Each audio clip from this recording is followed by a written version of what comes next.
আমি বলছি বাইরন বিশ্বাস যে কথা বলেছেন আমি পুরোটা দর্শকদের সামনে বোঝার জন্য রাখতে চাই যে কোন প্রেক্ষিতে কোন জায়গা থেকে আজকে বাইরন বিশ্বাস এই কথা বলছেন। আমি তারপর দেবাশিস সরকারের কাছে আসবো। দেখুন, প্রথম দফার প্রার্থীদের পরীক্ষা শেষ, জনতার রায়বন্দি ইভিএম জমা পড়েছে স্ট্রং রুমে, আর সেই স্ট্রং রুম ঘিরে একের পর এক অভিযোগে হুলস্থুল বাঁধল 3 জেলায়।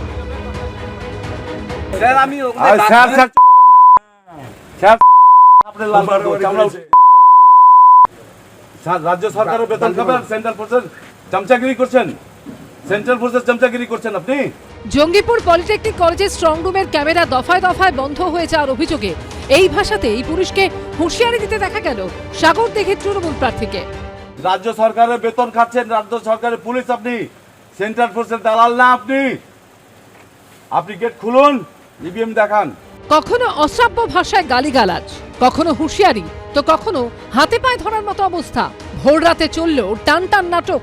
হাত জোর করছি, পা ধরছি আপনার ক্যামেরা কর্নারে, পা ধরছি আপনার, পা ধরছি, কাটা নিয়ে আসুন। ঝগড়া মারপিট করতে আসেনি, পারবো না। সেন্ট্রালের সঙ্গে লড়াই করে পারবো না, সেন্ট্রালের লড়াই সঙ্গে করে দিদি তো পারে না, তো বাইরনকে দিদি পারে না, অভিষেকটা পারে না। গেট না খোলায় ফের দিলেন হুঁশিয়ারি।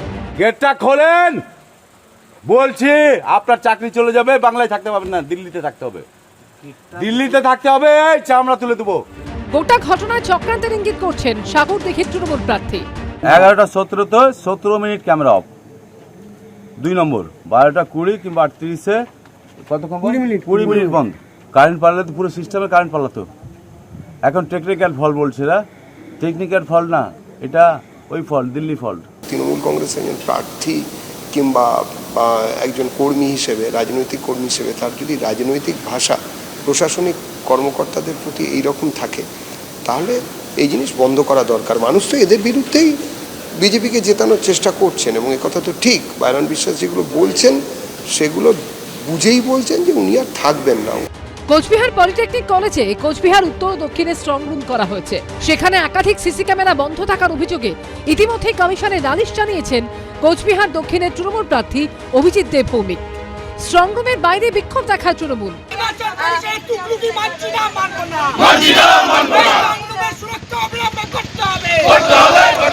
তুফানগঞ্জেও একই অভিযোগ করেছে শাসক দল। একটা কমপ্লেন করেছি ইলেকশন কমিশনকে, তুফানগঞ্জ এবং নাটাবাড়ি। আর কুচবিহার পলিটেকনিক হচ্ছে কুচবিহার উত্তর এবং দক্ষিণ।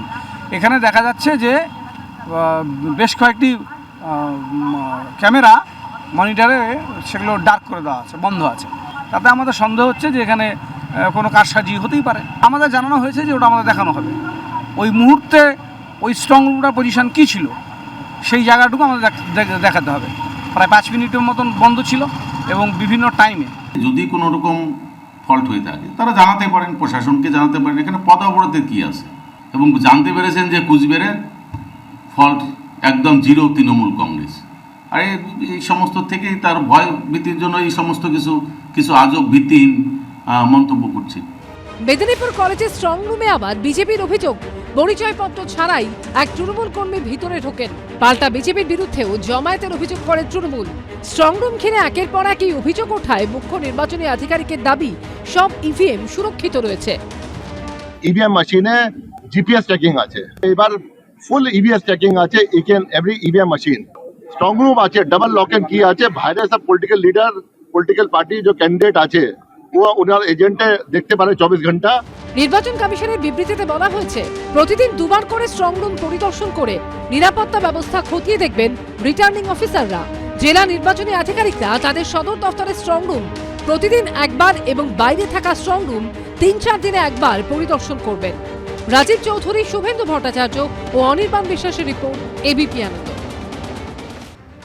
দেখুন, এই বাইরন বিশ্বাস কংগ্রেসের টিকিটে বামেদের সমর্থনে সাগরদিঘি মডেলের জন্ম দিয়েছিল। জয়লাভের পর 3 মাসের মধ্যে অভিষেক বন্দ্যোপাধ্যায়ের হাত ধরে তিনি তৃণমূলে যোগদান করেন, যে বাইরনকে এবার সাগরদিঘিতে প্রার্থী করেছে তৃণমূল কংগ্রেস। দেবাশিস দা, সেই বাইরন বিশ্বাস স্বীকার করছেন তিনি হারছেন, আরও 3টি বিধানসভা কেন্দ্র পাশের, সেখানে তৃণমূল প্রার্থীরা হারবেন বলছেন। দেখুন, মুর্শিদাবাদের এবার যে ফলাফলটা হবে, আমি গণৎকারের জায়গা থেকে বলছি না, সামান্য যেটুকু যোগাযোগ ওই জেলার বিভিন্ন রাজনীতির মত বিশ্বাস করেন তাদের সাথে ব্যক্তিগত স্তরে রয়েছে, তাতে বিস্ময় প্রকাশ করতে হবে পশ্চিমবঙ্গের মানুষকে। মুর্শিদাবাদ জেলার যে ফলাফল আসবে তাতে নিশ্চিতভাবে কখনোই সেই ফলাফল একটা কোনো রাজনৈতিক দল কেন্দ্রিক হবে না। It will be absolutely dispersed among all the political parties participating in the election process. বামেদের আসন আসবে, কংগ্রেসের উল্লেখযোগ্য আসন বৃদ্ধি পাবে, তৃণমূলের আসন সংখ্যা কমার কথা, বিজেপির আসন সংখ্যা, অর্থাৎ মিলিয়ে মিলিয়ে গত দুটো নির্বাচন আগে কী হয়েছে, 5 বছর আগে কী হয়েছে, অ্যাবসলিউটলি আসবে না। উনি মাটি চেনেন, ওই জমির মানুষ উনি জানেন, এবং উনি নানা রকম অবস্থানে নড়াচড়া করা মানুষ, অভিজ্ঞতা থেকে কথা বলেছেন। কিন্তু এখানে একটা শুধু বলিনি তোকে, এতে ইভিএম মেশিন নিয়ে এই ওনার বক্তব্যকে কেন্দ্র করে বলছি না।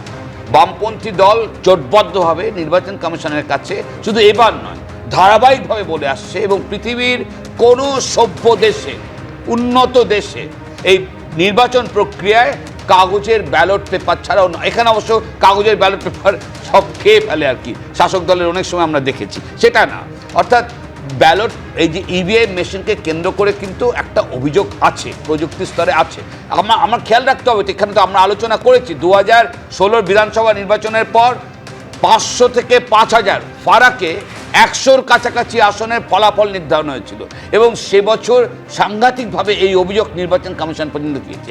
এখানে এবছর কি হচ্ছে না হচ্ছে এইসব নিয়ে কথা বলার মতন জায়গা আমি নেই, কিন্তু ইভিএম প্রযুক্তি অপব্যবহার এই বিষয় নিয়ে একদম ইলেকশন কমিশনের অফিসে লিখিত অভিযোগ আছে। এই পরিবর্তন পাল্টানোর কথা, এই ব্যবস্থা পাল্টানোর কথা আছে, এবং খেয়াল রাখতে হবে, বারবার এটা বলছি, পৃথিবীর কোনো সভ্য এগিয়ে থাকা দেশে এই যন্ত্র প্রয়োগ করে কেন হয় না? কারণ সেখানেও যন্ত্র প্রয়োগ আগে হতো, পরবর্তী অবস্থায় সফটওয়্যার প্রযুক্তির স্তরে প্রশ্ন ওঠে, এবং সেখান থেকে পরবর্তী অবস্থায় ব্যালট পেপারে চলে যায়। নির্বাচন কমিশনকে যেরকম মানুষের ভোট মানুষকে দেওয়ার নিশ্চিত ব্যবস্থা তৈরি করতে হবে, কোনো মানুষ যেন ভুল করে ব্যালট পেপার, আমি বলছি এই জয় পরাজয়, কে কত ভোট পাবে, জয় এবং পরাজয়, হার জিত নিয়ে যখন দাবি পাল্টা দাবি চলছে, তখন ভোটাররা কি বলছেন? আমি এইখানে একেবারে তুল্যমূল্য একটা পরিসংখ্যান আপনাদের সামনে রাখবো, যে 2021-এর চেয়ে ভোটার সংখ্যাতে 2026-এর ভোট সেটাও কিন্তু এগিয়ে রয়েছে।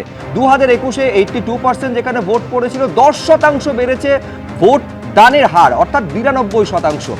প্রথম দফায় মোট 3,61,00,000 ভোটার আর ছিলেন, আর ভোট দিয়েছেন 3,33,00,000।